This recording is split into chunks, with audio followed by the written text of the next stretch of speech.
sürekli yapacaksınız. Tamam mı arkadaşlar? Her gün sabah 9'da burada olacaksınız. Tamam mı arkadaşlar?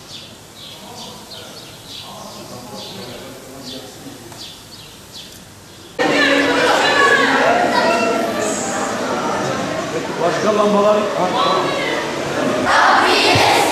ولا تعسر بفضلك böyle yaz kursuna başlamış konuyoruz Allah'ın izniyle. Besmele ile başladık.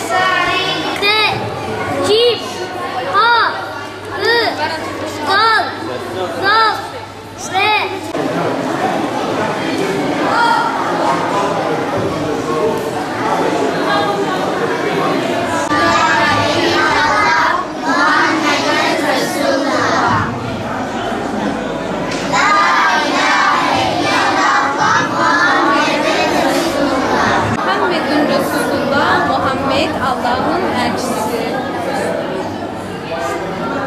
Eşhedü en la ilahe illallah ve eşhedü enne Muhammeden abdühü ve resulühü. Elif. Elif. Ba. Ba. Ta. Ta. Za. Sa. Sa. Cim. Cim. Ba. Ba. Kaf. Kaf. Kef. Kef. Lam. Lam. Mim. Mim. Nun. Nun.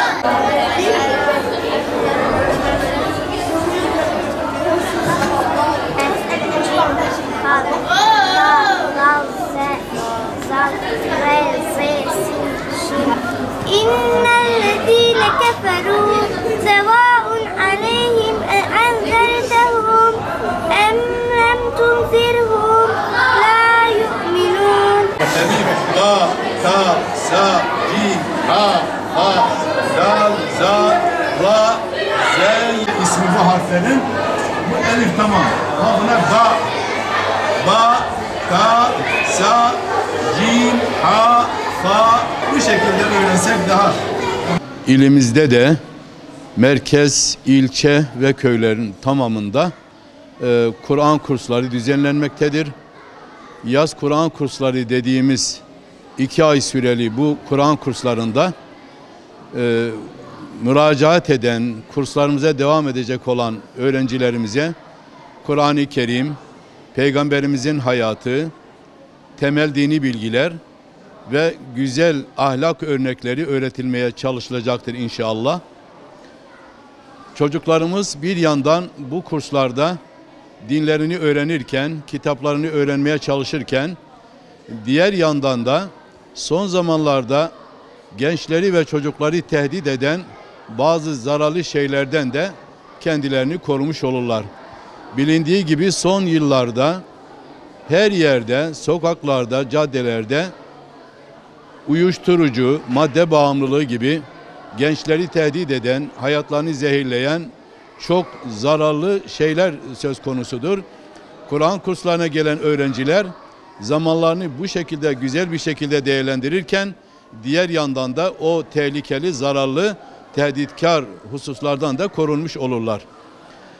Her sene Kur'an-ı Kerim öğrenmeye bu kurslara rağbet gittikçe artmaktadır. Bu sene öğretici sayısı da 100'e yakın arttı. 542 öğretici, kadrolu ve ek geçici öğretici görevli bu kurslarımızda vazife göreceklerdir.